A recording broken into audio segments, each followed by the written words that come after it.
좀 모르겠지만 함께 예배를 드리게 되는 시간에서 감사드립니다. 제가 한국에 있는 동안에 너무 바빠가지고 뭘 바빴냐면 이번 가을에 종교개혁 기념수가 있었는데 세계에서 학자들을 5분을 모셔서 국제학회를 했는데 통역하느라고 바빠가지고 목이 다 쇠었어요. 통역 설교는 한마디 영어 듣고 한마디 한국말 들어가지고 은혜를 받기가 쉽지 않아요. 그런데 그 비싼 비용을 들여서 세계적인 학자들을 모셔왔는데 별거 없었다, 은혜 못 받았다 그러면 이게 주최 측에서 보통 당황스러워요. 그러니까 평소보다도 2배, 3배 힘줘서 통역을 하느라고 노력을 했더니 목이 그냥 가버렸어요. 그 뒤로 좀 잘 돌아오지 않는데 그래도 그냥 들어주만 하죠. 네. 오늘 성탄절을 보내고 이제 새해를 맞이하고 중간에 주일을 맞이하는데 주일로서는 금년의 마지막 주일을 하는 것을 하겠습니다. 우리가 지난 한 해를 돌이켜보지 않을 수가 없는데 지난 한 해 동안 하나님을 받은 각자의 선물들이 은혜들이 다 세할 수 없이 많습니다. 그런데 그런 일적인 이야기를 오늘 다 나누기보다는 우리가 종종 자기가 받은 사실임에도 불구하고 자기가 받은 축복임에도 불구하고 잃어버리는 게 많아요. 내가 뭘 받았는가조차를 정확하게 인식하지 못하기 때문에 오늘 제가 설교 제목을 내일을 향한 믿음이라고 그랬는데 여러분 저는 이걸 선물로 받았어요. 에베소서 2장 8절의 9절에 너희가 그 은혜를 인하여 믿음으로 말미암아 구원을 얻었느니 이것이 너희에게서 나는 것이 아니요 하나님의 선물. 그러니까 그 근원은 하나님의 은혜이고 하나님의 은혜 때문에 오는 거예요. 그런데 방법으로 쓰신 것이 믿음입니다. 그런데 이것이 not from you 너희에서 나온 것이 아니고 but from God's grace 하나님의 은혜에서 나온 것이죠. 자, 우리 저는 믿음을 갖게 됐어요. 그걸 어떻게 생각해요? 우리는 당연하다고 생각해요. 목사님도 사모님도 믿음을 하나님께 받으셨고 하나님께 받으셨고 여러분께서도 다 받았으니까 누구나 다 똑같이 다 가지고 있고 다 동일하다고 생각하니까 그것이 그렇게 정말 중요하고 정말 소중한가 정말 최고의 것을 우리가 받았는가에 대하여서 이 시간 지난주에도 지난 적이 있는데 여러분께서는 예수 그리스도를 우리의 구세주로 믿는 믿음을 받았는데 어떤 때 감사하냐면 그 믿음 때문에 감사하지 않고 이 믿음에다 플러스 알파 그러니까 믿기는 믿었는데 좋은 일이 다른 것이 하나 더 생기면 그건 감사해요. 예를 들면 저희 친척 중에 금년에 이번 축복을 받았는데 큰딸은 하버드 로스쿨 대학원에 아들은 하버드 대학교 1학년에 갔어요. 한 집에서 둘이 다 별로 놀라지 않죠. 그러나 예를 들면 우리는 자녀를 기르면서 그런 축복을 받으면 올해는 최고의 감사가 넘친다. 그래서 이 믿음을 받은 것은 축복이라고 생각하지 않고 하버드 대학교 2명이 갔으니까 축복을 받아요. 또 그만이 아니죠. 믿음 플러스 알파라고 생각하는 거 예를 들면 병을 고침을 받았다. 사업이 잘 되어서 돈을 더 벌겠죠. 예를 들면 또 힘들고 어려운 인간관계가 있을 때 풀려졌다. 이런 등등의 우리가 인식하고 분명히 알 수 있는 어떤 것들 생활 속에서 주위에 벌어지는 special things 아니면 슈퍼내추럴 이벤트, 초자연적인 어떤 사건, 이것은 우리가 감사를 해요. 근데 정작 그것보다 훨씬 더 중요하고 그보다 엄청나게 더 본질적인 선물을 여러분 제가 받았는데 이것은 우리가 별로 감사하지 않아요. 이것은 별로 인식하지 않으려고 그냥 항상 있는 거예요. 50, 30주 되는 동안 저는 교회에 나와서 항상 이 예배를 드리면 항상 믿음 생활을 했으니까 그것은 별로 중요하지 않겠습니다. 그게 뭐 중요해요? 그게 뭐가 큰 축복이에요? 그게 뭐 새로운 게 있어? 그게 뭐 어떤 게 남다른 게 있어? 그러니까 이건 가지고는 축복이라고 생각하지 않고 하나님으로부터 받은 엄청난 은총의 내용이라고 생각하지 않아요. 다른 것이 있어야 감사합니다. 그런데 오늘 우리 같이 한번 생각해 봅시다.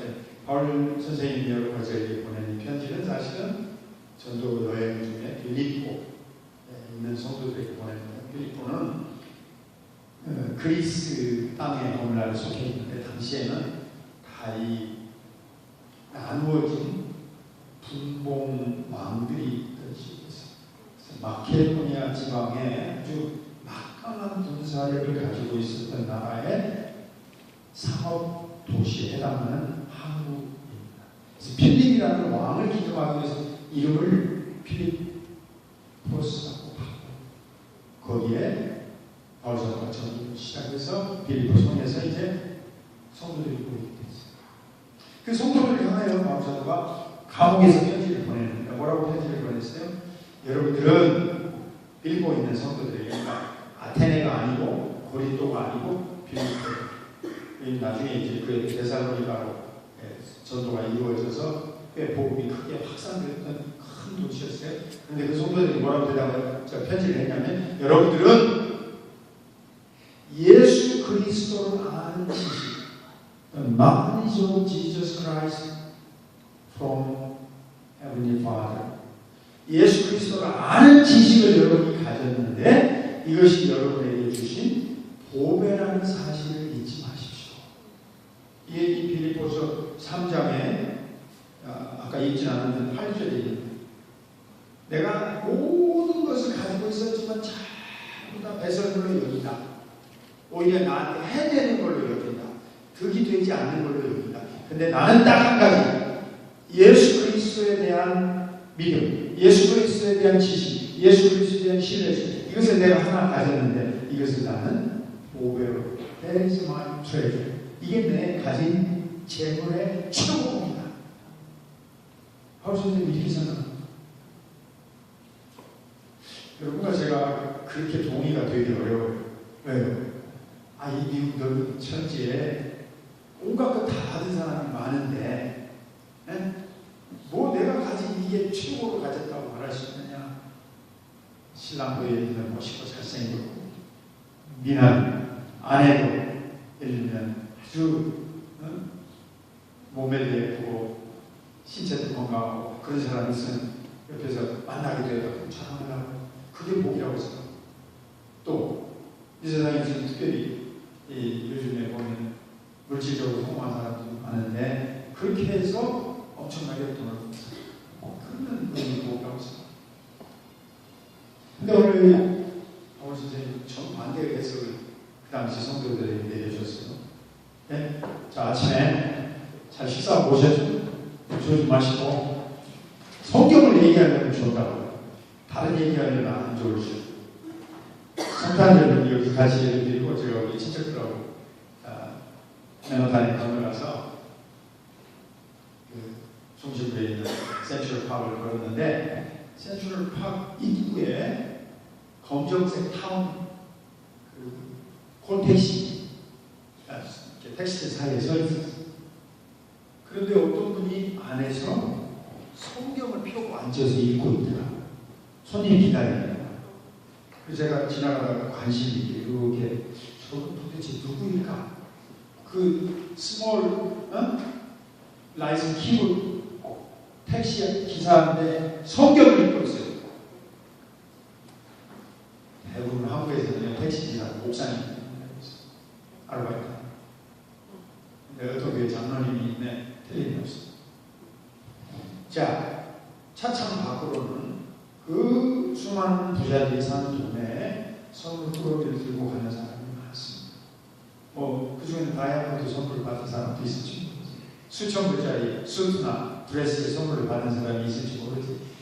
여러분들이 생각해봐요. 그 차 속에서 성경을 읽고 있는 사람이 복을 받았겠어요? 지금 선물 꾸러기를 들고서 집에 가는데 좀 더 깎아야 되는데, 아니면 좀 더 비싼 걸 사야 되는데, 이런 생각을 하면서 아직 만족이 못해가지고 가는 사람이 복 받았겠어요. 누가 복을 받았는지 우리 스스로 잘 판단합니다. 저는 오늘 여러분의 이 한 가지를 확인하고 싶어요. 2015년을 보내고 난 뒤에 지난 한 해 동안 우리가 어떤 길을 걸어왔는가, 하나님이 주신 믿음으로 말미암아 예수님을 우리 마음 가운데 모시고 신앙의 대상으로 삼고, 히브리서 12장 2절에 믿음의 주요 온전히 하시는 이 예수님을 바라보며 살아왔다면 우리 모두는 믿음의 축복을 받은 사람인 줄로 저는 확신합니다. 이 믿음은 바울 선생님이 설명해 주시기를 돈으로도 안 되는 거고, 지식으로도 안 되는 거고, 권세를 가졌다고 해서 얻을 수 있는 것도 아니고, 건강이 있다고 가진 것도 아니고, 특히 고린도전서에서는 지혜가 있고 이 세상에 학식이 있다고 가질 수 있는 것이 아니다. 뭐가 이것은 이 믿음은 하나님이 계시고 하나님 택한 백성에게 선물로만 주신 것이다. 그래서 여러분과 저는 내가 받은 것이 이 세상 사람의 수많은 사람 중에 이렇게 선택되어져서 나에게 주셨다. 더군다나 이 믿음이 그냥 있지 않냐고 어떻게 했다고 했어요? 이 믿음을 갖게 되면 여러분과 저의 지식, 의지, 감정에 종합적으로 역사를 해서 우리 인격을 좌우하고 끌어가게 됩니다. 여러분과 저를 싹 다 변화시켰어요. 이 믿음이 생각도 바뀌게 하고, 미래에 대한 비전도 바뀌게 하고, 꿈, 가치 판단 바뀌게 한다.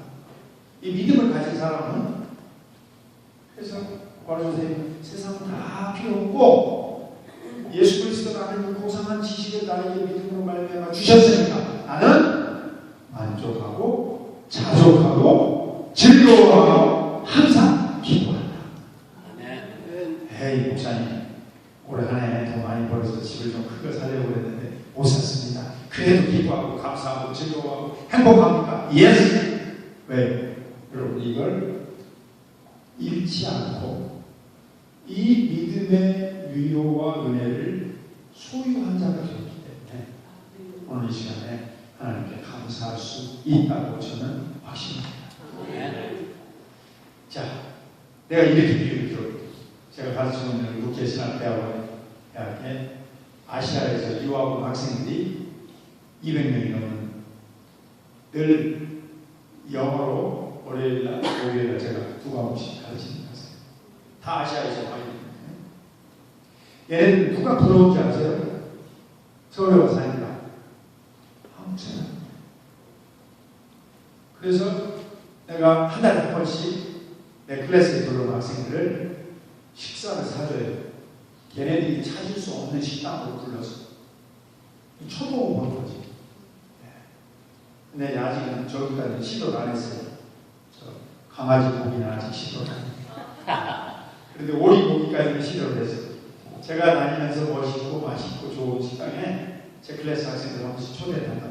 우리 집에도 추석날 초대를 해요. 근데 조심해야 돼요. 인도에서 오는 아이들은 소고기를 안 먹어요. 인도라는 나라는 소를 힌두교의 정서상 신이 있던 동물이라고 생각합니다. 한국에서는 소고기 값은 비싸고 돼지고기 값은 싸, 삼겹살은 비싸. 어쨌든 자, 지금 비유를 드는 겁니다. 그 유학생 200명이 특히 몽고에서 온 유학생이 제일 많은데 몽고 학생들은 그 마음을 한국말로 배우니까 한국에 대한 마음의 비전과 희망이 상실이고 깨질 때가 있어요. 그렇게 좋아서 한국으로 유학을 하는데 각 대학마다 수백 명씩 있어요. 외국 유학생. 그러니까 그러니까 한국에 와서 공부를 하고 싶어하는 학생이 전 세계적으로 얼마나 우리가 지금 추산하고 있냐면 2천만 명 정도 돼요. 각 문화원에 프랑스, 스페인, 각 나라마다. 그래서 앞으로 한국 대학들은 먹고 살기 방법이 먹고 살 수 있는 방법은 그 외국에서 공부하고 싶어하는 학생들 받아서 가르치면 되는데, 왜냐하면 코리안 팝송, K-팝이 전 세계에 유행해가지고 저도 대학 한국에 와서 공부하고 싶은 학생이 늘어났어요. 그래서 장학금을 주면 이제 학업이 많이 된다. 근데 제가 지금 드리고 싶은 말씀의 한 포인트는 뭐냐면, 아무리 한국이 좋아도, 아무리 한국의 문화와 학문과 정서와 이런 것들이 좋아고 해서 배우고 간다 하더라도 뭐가 없어도 그들은 헛것입니다.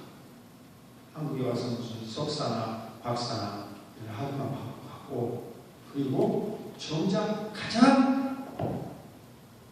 한국 땅에 와서 한국을 오늘날 이렇게 만든 근본기에 해당하는 기독교 신앙을 와서 못 보고 간다면 아무 소용이 없어요. 저는 한국이 지난 131년 됐는데 1884년 9월 20일 날 알렌 선교사님이 한국에 처음 선교사를 오신 후로 기독교 역사가 진행이 됐어요. 그래서 제가 한국 방방곡 돌아다니면서 부흥 집회나 설교 때마다 늘 주장하는 게 뭐냐면, 광화문 우리 대통령이 살고 있는 청와대 앞에 맨 앞에 지금 세종대왕상이 이렇게 써 있잖아요. 그걸 탁 차고 나라를 지키신 위대하고, 그 다음 뒤에 세종대왕이 탁 앉아 계세요. 한국말을 만드신 총각. 이분들이 우리의 오랜 역사 속에 공헌을 했어요. 그렇지만 지금 이렇게 한국이 잘 살고 잘 먹게 된 것은 기독교 신앙이 들어와서 복음으로 바꿔줘서 눈을 열었기 때문이에요. 그 첫 발을 내리신 분이 알렌 선교사.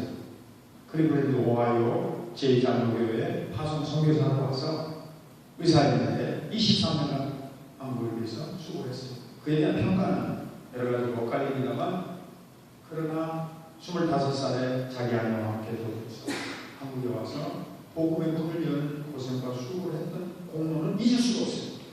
그래서 제가 뭐라고 주장하냐면, 세종대왕 뒤에 바로 알렌 선교사 동상을 세워야 한다. 왜? 잊어버리지 않기 위해서. 한국이 이렇게 장국을 잘 살게 되었어요. 예수 그리스도라는 복음을 배우게 되었고, 여자들도 공부하게 되었고, 학교를 세우게 되었고, 병원을 세우게 되었고, 기독교 운동과 사회단체를 통하여서 한국을 깨우쳐주어서 이렇게 한국 사람들이 눈을 뜨게 된 거예요. 제 말에 동의하시죠? 네. 이 믿음의 소명을 한국이 받은 뒤에 한국 사람들은 불교와 유교와 온갖 샤머니즘을 우상해서 눈을 뜰 수 있게 됐어요. 이것의 가치를 몰라요. 지난 130년 하나님이 값없이 거저 주셨는데, 돈 받지 않고 노력하지 않고 선물로 주셨기 때문에 여러분, 그래서 소중한 줄. 예를 들면 남편과 아내가 같이 세월을 지내면 서로 소중하다고 생각하는 것은 이제 지나갔고, 그 다음부터는 뭐 하죠? 저기 우리 뒤에 앉은 젊은 부부들 5년은 지났죠? 네, 안 싸웁니까? 싸우죠? 나는 30년 됐는데 싸웁니다. 소중한 세월은 지나갔어요. 그 다음에 뭐예요? 내가 원하는 대로 상대방을 컨트롤하려고 해요. 여자가 특별히 50세가 넘으면 이제 호르몬이 바뀌어가지고 세져서 고맙고 감사하기보다는 주장을 해요. 그러면 상대에 대한 배려와 또 이해보다는 내 요구가 많아지. 그래서 다투게 돼요. 하나님을 믿고 신앙생활에 온 여러분들이 오늘 지난 한 해를 보내면서 잊지 말아야 할 가장 중요한 것은 무엇이냐? 우리는 이 보배와 같은 믿음의 선물, 믿음의 내용이 예수 그리스도라는 지식이에요. 예수 그리스도와 그를 보내신 하나님을 아는 것이 영생이다. 요한복음 17장 3절에 예수님이 설명했잖아요. 그러니까 이 믿음을 가진 자들에게는 영생을 주셨고 하늘나라의 유업을 선물로 주셨습니다. 하나님의 자녀가 되는 권세를 주셨습니다. 이것을 여러분 저에게 주신 분이 하나님이시고, 그분이 아직도 우리를 불쌍히 여기셔서 계속 이 믿음을 유지시켜 주셨습니다. 우리는 하나님을 지나면서 감사하자는 것입니다. 다시 반복합니다. 우리는 돈으로 살 수 없는 믿음을 선물로 받았습니다. 이것이 여러분과 저에게 주신 하나님의 축복입니다. 그저께 한국에 뉴스 하나 나왔는데 서울대학교 2학년 학생이 자살해서 죽었어요. 아파트에 떨어져서 죽었어요. 그런데 이제 이 학생이 뉴스에다 뭘 남겼냐면, 지금 한국에서는 이제 그런 말이 유행해요. 나는 부모님으로부터 태어날 때 금수저를 입에 물고 태어나지 않고 흙수저를 입에 물고 태어납니다. 금수저는 부자식이라는 말이고, 흙수저는 아주 가난하게 사는 거지. 그런데 사실이 아니었어요. 그 부모님이 이제 인터넷에 다시 해명을 그러고 있어요. 우리 집은 그렇게 가난한 집이 아니었고, 아버지도 공무원이었고, 그만큼 살만한 집이었다. 우리 아들이 써놓은 내용을 오해하지 말기를 바란다. 이 아이가 최근에 무슨 보건 문제 컨설팅하는 프로그램에 참여를 했는데, 이게 시비가 생겨가지고 스트레스를 받았어요. 그러다 교통사고가 났어. 그러니까 얘가 약간의 우울증이 있는 애였는데 자살. 그러니까 사람의 행복이라고 하는 말을 할 수 없는 거죠. 좋은 대학교 갔다. 또 사람들이 보기에 좋은 어떤 프로젝트에 참여했다. 외적인 어떤 걸 갖추었다. 그게 아무 의미가 없는 거죠. 순간적으로 느끼는 불행, 순간적으로 느끼는 열등의식, 자존감 상실. 그러면 사람은 이겨내지 못하는 거예요. 여러분, 저에게 뭘 주셨다고요? 믿음 주셨어요. 뭘 향해서? 내일을 향해서 웃수. 히브리서 11장이라는 성경을 여러분 기억하시나요? 거기에 보면 믿음으로 살아간 성경의 앞선 조상의 이야기가 쭉 나와요. 아브라함부터 시작해서 출발했어요. 왜냐하면 하나님이 이제 귀한 언약의 관계를 맺었습니다. 근데 그분들이 다 어떻게 살았다고 말했냐면 믿음으로 살았다. 그런데 현재를 바라보지 않고 내일을 향하여 바라보고 살았다. 그래서 그러니까 2015년도에 마지막 주일을 드리면서 우리 첫째 하나님 앞에 누구와 무엇과도 바꿀 수 없는 믿음을 선물로 받았다는 사실을 감사하고, 여러분 중에는 믿음이 확실하지 않은 분도 계신 줄 알아요. 그런데 그것은 흔들리는 믿음, 겨자씨만큼 적은 양의 믿음, 혹은 때로는 자기 스스로는 만족하지 못한 믿음이라 할지라도 하나님은 그 믿음을 긍휼히 여기시니까 그 믿음이라는 요소를 갖고 있는 것으로 우리는 감사해야 됩니다. 그래서 전에 내가 여러분에게 얘기했는데 기억하시고 모르겠어요. 어떤 분은 하나도 믿음이 없으니까 하나님께서 믿는 어머니 밑에 태어나게 해서 탯줄을 따라서 나를 묶어 놓았다. 그 서울대학교 홍문과 교수하던 은퇴하신 박동구 교수님이 그 글을 썼어요. 탯줄을 따라서 묶어 놓은 믿음이다. 고등학교까지는 교회 안 다니니까. 네? 동규야, 교회 가라. 그러면 헌금 가지고 친구랑 놀러 가서. 근데 언제 가게 됐다고요? 서울대학교 입학시험 보는 날. 오전은 다 꽝이요. 검정은 글씨고 흰걸 종이 막 다 틀려서 집에 가려고 했는데 엄마가 붙잡고, 야, 동규야, 2시간까지 싸웠는데 잠깐만 있어보자. 그리고 데리고 가서 옆에 식당에서 밥을 먹였어요. 그리고 밥 먹자마자 엄마가 옆구리 딱 치고 집에 도망가려고 했어요. 경주고등학교 나왔어요. 경상. 서울대 시험을 다 틀렸다고 생각하는 이 아들을 끌고 가서 서울대학교 본을 한 손으로 잡고 한 손으로 이 아들을 머리에 꾹 눌러서 여기서 기도하자. 그러니까 이 고등학생이 아주 예민한데 우리 어머니 정말 무식하게 기독교 믿더니 여기서 나를 개망신시켜. 네?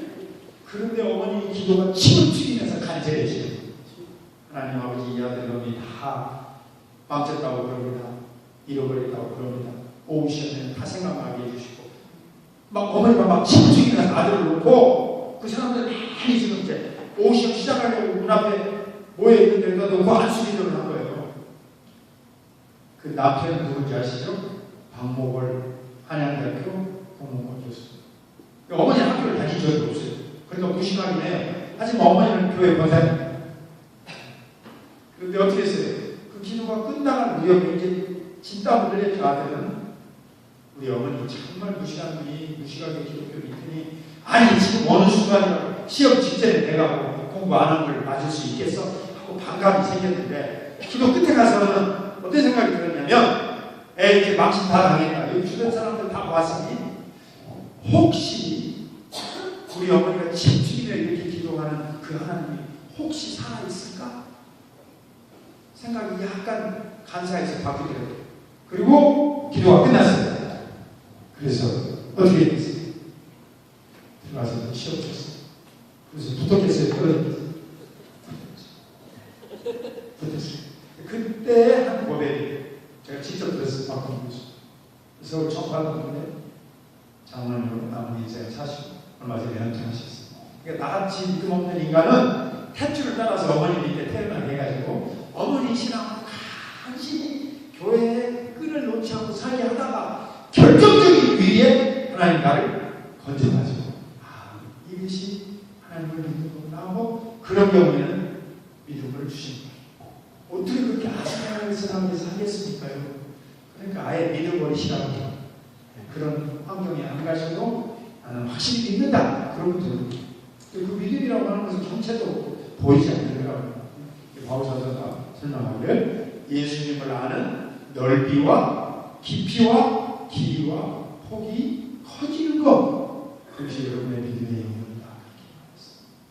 여러분 저에게 어떤 형태로 가르쳐 주신 건 아니지만 주 예수님에 대한 마음속의 신뢰, 의존, 확신 이것이 점점점 커가는 단계에 있으면 그래서 내게 믿음이구나 이렇게 인식할 수 있는 그것은 제가 오늘 거듭 말씀드리고 싶지만 돈으로 살 수 있는 게 아니라 값으로 칠 수 있는 게 아니라 혹은 지식이 있다고 주는 게 아니라 세상에 아버지들 나온 PhD 수없이 많이 있지만 그 사람들이 주는 게 아니고 하나님이 긍휼을 베푸시고자 선택한 그 택한 백성을 주는 거예요. 자, 오늘 제 결론의 말씀을 드려야 되는데 그러면 첫째 이 믿음을 가진 것은 인식해야 하고 이 믿음에 대하여 감사해야 하고 또 이 믿음이 얼마나 소중한 거에 대해서 하나님 앞에 다시 인식하자. 그러면 저는 이제 이 믿음을 가지고 한 해를 마치겠습니다. 무엇을 어떻게 해야 될까요? 이 믿음을 하나님으로부터 선물을 받은 우리가 어떤 생각을 가지고 살아가야 할까요? 저를 따라서 더 큰 믿음, 더 견고한 믿음, 이것을 바라보고 새해를 맞이할 수 있게 되길 바라요. 하나님 내게 주셨지만 나는 아직 내가 나 스스로 보기에도 부족하다. 헌신도 부족하고 섬김도 부족하고 내가 하나님을 받들고 예배하는데도 게으르다. 믿음은 믿음이지만 그 믿음은 아직 상급에 이르지 못하는 적은 믿음. 그러니까 이런 믿음이었으면 좋겠어요. 제 결론의 말씀. 예수님이 칭찬한 믿음이 한 명 있는데 그게 이탈리아의 군대 100명을 지휘하는 중견 간부였던 고넬리우스라는 사람. 성경에 고넬리우라고 되어 있죠. 이 사람은 예수님을 믿을 수 있는 사람이 아니잖아요. 이탈리아 파견 부대의 지휘관입니다. 근데 이 사람이 가버나움이라는 지역에서 살면서 하나님에 대하여 배우게 되었고 알게 된다. 자, 자기는 그리스 아테네의 신화를 믿는 세계에 사는 사람이었는데 이스라엘 땅에 와서 유대인들을 보니까 하나님을 섬기는 그 가버나움에 회당이 있었어요. 제가 여러 번 가봤는데 지금 발굴해서 다 지금 회당터는 남아있어요. 자, 그곳을 출입하면서 이 코넬리우스라는 군인이 중견 간부가 머릿속에 하나님으로부터 받은 믿음을 선물을 알게 됐습니다. 어떻게 알게 된 거죠? 아하, 내 위에는 나보다 계급이 높은 천부장 위에는 집정관이 총독이 다스리는 위에 권세가 있구나. 이 사람이 예수님을 만난 다음에 뭐라고 했어요? 예수님 우리 집에 오시지도 마십시오. 저는 예수님 오시는 것조차도 감당할 수가 없어요. 저도 밑에 부하가 있고 제 위에도 상관이 있는데 제 위에 상관이 저한테 명령하면 제가 되는 거고, 부하들은 제 밑에 있으니까 제 마음에 듣습니다. 따라서 예수님도 뭐라고 했어요? 오시지는 말고 말씀만 하시오. 이게 어떤 믿음입니까? 군인으로서 자기 환경 속에서, 자기의 체험 속에서 정확하게 깨달아요. 군인이니까 일사불란한 명령직에서 삽니다. 내 위에 계신 저 예수님은 창조주이시고 구세주이시고 통치자이시고 전능자이시다. 그분의 명령은 이런 믿음을 저는 이렇게 표현하고 싶어요. 절대적인 신앙, 절대 의존의 믿음. 아시겠죠? 하루에 시작하면서 나는 내가 생각하는 대로 살 수 없는 인간. 하지만 누구를 의지해? 우리 주님 예수 그리스도를 어떻게 의지해? 절대 absolute dependent faith라고. 절대 의존의 믿음. 내가 계산하는 대로 사는 게 아니고 나는 절대적으로 의존해서 의지해서 살겠습니다. 이 말을 헬만 바울이라는 신학자가 썼는데, 하루 사람들이 머리에 계산만 하고 사니까, 이성적이고 합리적으로 따지고 사니까 그런 생각하지 말고 그의 신학책에서 감사합니다. Absolute dependent faith. 여러분과 저는 절대 의존적인 믿음을 가지는, 이것이 그 군인이 가져야 됩니다. 나는 저분에 의지해서 살 것이다. 자, 2015년도 여기까지 왔어요. 이제 앞을 바라보고 우리가 새해를 살게 됩니다. 어떻게 살까요? 내 생각대로, 내 계획대로. 누가 그것을 갖지 말라는 건 아니에요. 여러분들 플래닝을 해야 하고 1년에 대한 마음속에 꿈과 비전을 가져야 돼요. 하지만 그것의 전체의 통치자이신 예수님을 절대적으로 의존하고 나의 한계, 리미테이션, 나의 부족함을 인정하는 이것이 믿음입니다.